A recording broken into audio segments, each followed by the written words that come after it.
Hello folks, I'm Alex, this is Alex Unabridged, and this is the Girl Scout cookie tag.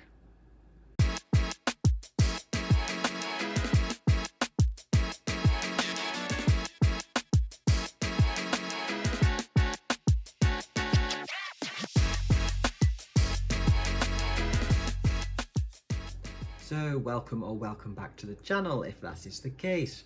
Yes, it's Tag Tuesday and I got tagged last week, so I have something for you today, and that is the Girl Scout cookie tag, which was created by a web of stories, and I was tagged by the Mild Rumpus.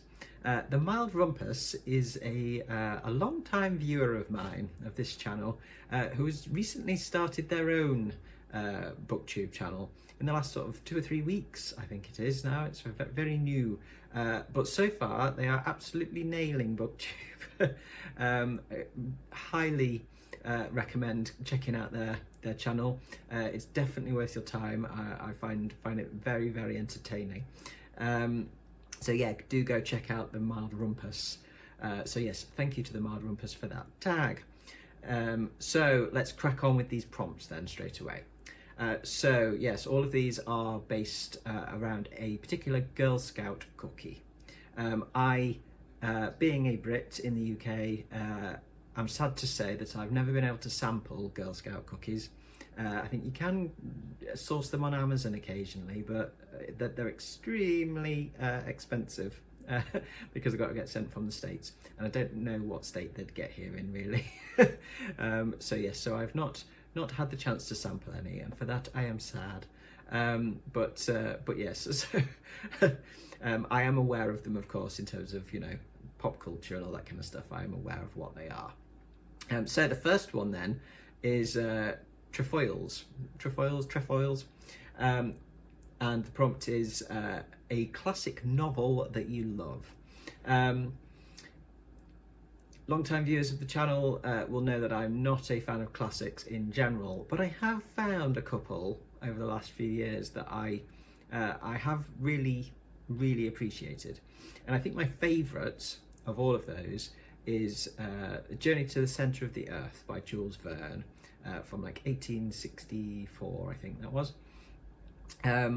Yeah, this is just a fantastic science fiction-y adventure book that had me totally enthralled from beginning to end.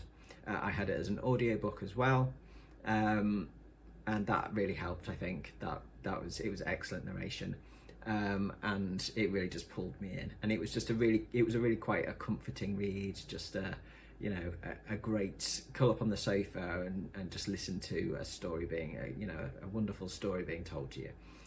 It was, you know, humorous as well as exciting, and just really imaginative, especially if you think of the time. You know, it's like Jules Verne. I'm going to be reading some more Jules Verne this year, and I'm excited to read some more based on my experience with that one. So yes, Journey to the Centre of the Earth is a classic novel that I love. Okay, prompt number 2, and the cookie is Lemon Ups, and this is a book you find inspiring. This one is which is Fine, a comic about gender by Ria Ewing, which I read last year. So this is a memoir in graphic novel format, but it's Ria Ewing's kind of exploration of their own gender identity, and kind of through conversations with others, with a huge variety of people from different backgrounds, different gender identities, and it's a really interesting conversation or series of conversations, and of course it's all told in graphic novel format. It's quite a sort of a pared down style, but it's sort of monochromatic, but it's very charming. It's very human, and it's inspiring to me because the memoir as a graphic novel I find quite, you know, an interesting way of formatting a memoir, or sort of any kind of autobiography. And in terms of these series of interviews, conversations with other people, it's a really interesting way of presenting that information. and quite inspiring. But just it's inspiring in terms of, you know, Ria Ewing set out to make this because they were questioning and exploring, you know, gender, what gender meant to them and how it affected them in terms of their own identity. And yeah, and they were having, you know, they were questioning this. They went and spoke to lots of other people, and they made work out of that, and that is inspiring to me. It's somebody making work out of this kind of like questioning of their gender. So yeah, if you haven't read it and you're interested in that sort of thing, I thoroughly recommend this. I gave this a 5-star when I read it last year. This is really, really good work. Okie dokes. Next up then is S'mores, which is a comforting book. And for this, I've picked something away from fiction, and kind of it's non-fiction, but it's not text-based at all. I've gone for some landscape photography because I do own quite a few landscape photography books. And the one I have picked out of my collection is The Highlands, Land and Light by Craig Aitchison. This is great, especially around this time of the year for me, when I'm getting to the point where I've not been able to get out all winter into the hills properly. And I'm craving it, and you know, my mental health is kind of craving it for sure, getting outside. And if I can't do that, like when the weather's been horrendous recently for us, like for months literally, the next best thing is to look at some of these books. And this one particularly I love because it goes throughout the seasons in the Highlands and covers the whole, you know, huge amount of land in terms of the Highlands is a huge area, and it's just got these incredible like double page spread pictures in it. Yeah, stuff like this.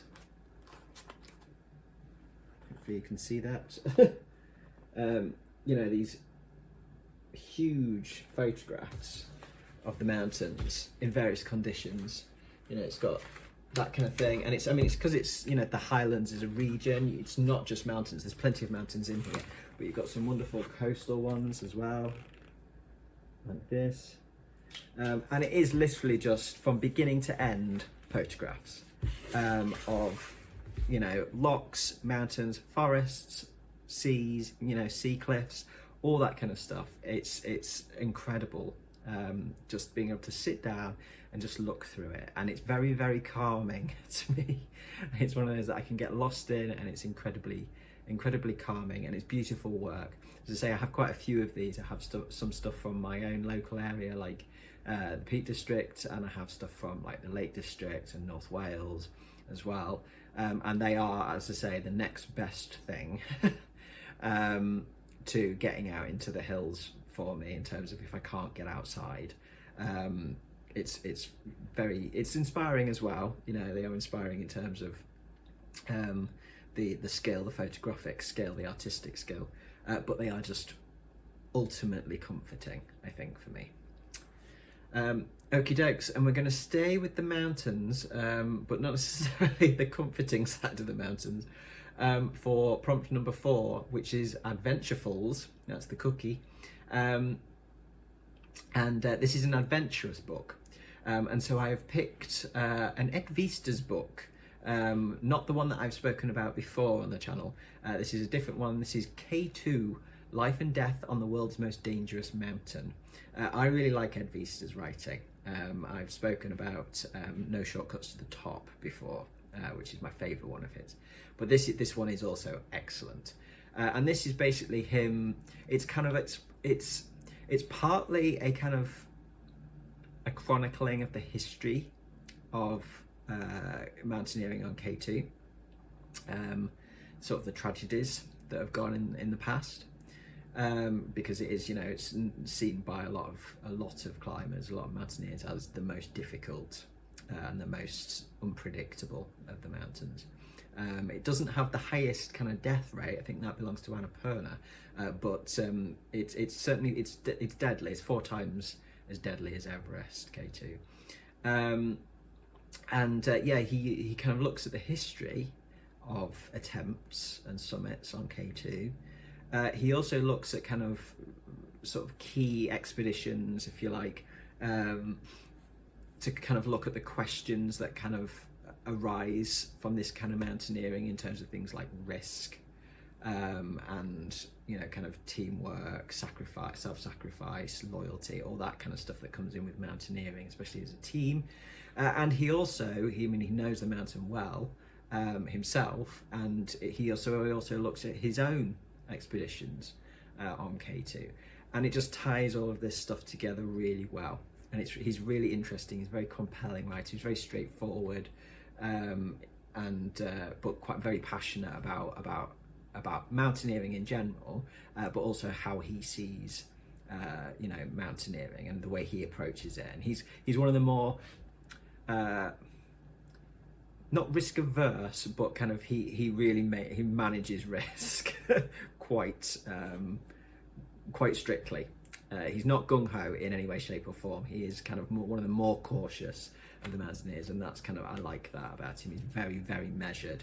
And yeah, it's a great book if you're interested in stuff like that. I love high altitude mountaineering books, and this is one that as I say, I particularly like. So there you go, another Ed Vistas. Okay, prompt number 5 is Samoas are the cookies, and that's a book that blends 2 or more genres.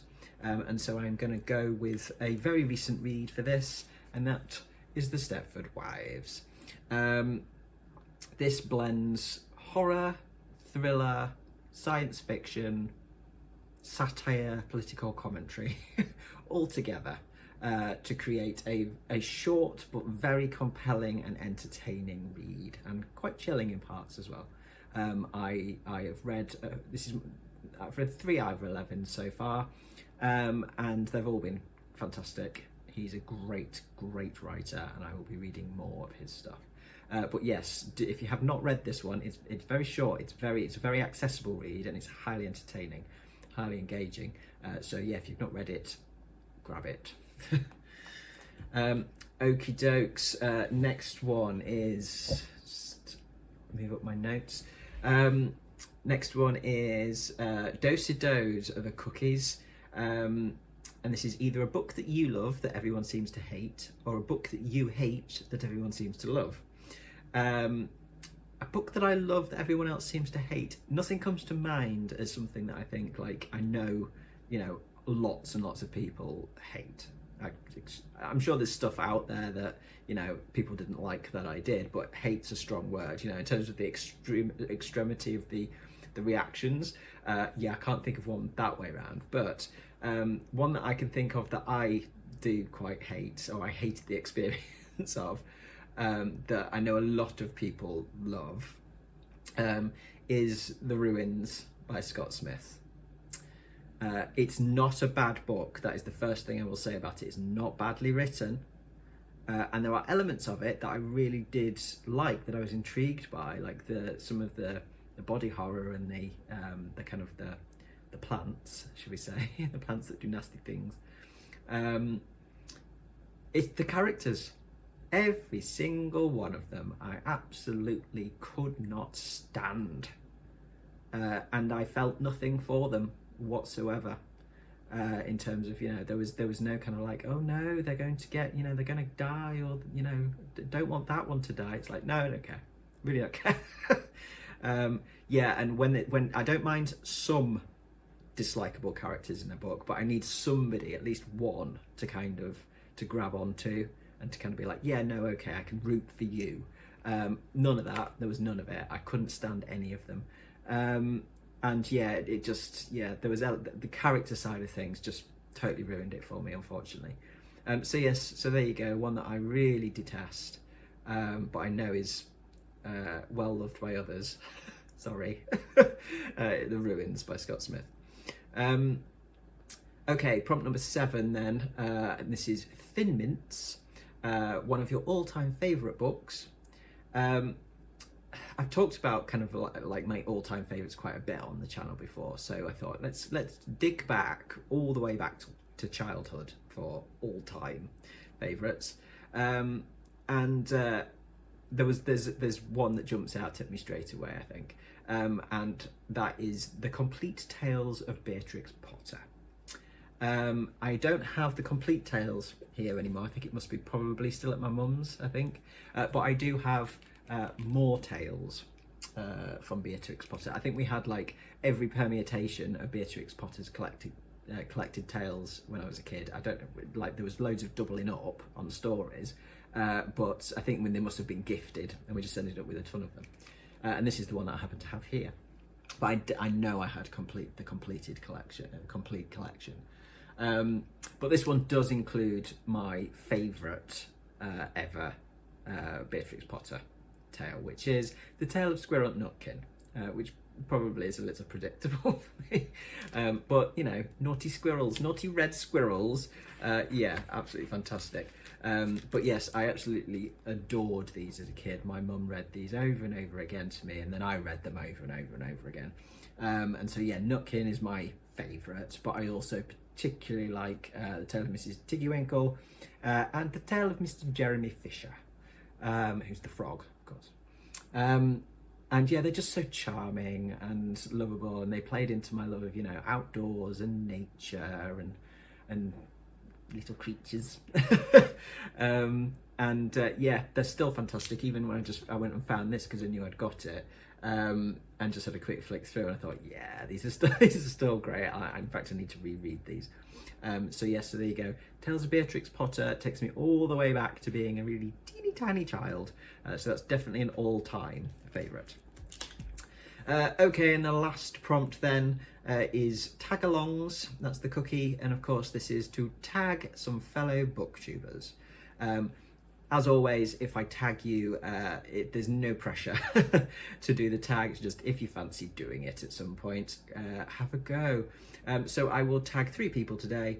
I will tag Cliff from Cliff's Dark Gems, Michael Romeo Talks Books, and Troy, Mr. Troy Tradup. So if any of you fancy a crack at this one, then please do. All fantastic channels, by the way, folks. If you haven't checked them out, please do. They're all, again, definitely worth your time. So I think that is it from me today. A relatively short video from me today. Thank you very much for watching, folks. As always, do drop your thoughts in the comments below. I will be back on Friday with my thoughts on Foundation by Isaac Asimov. So hopefully you will join me then later in the week for that. But from me, for now, that's ta-ra.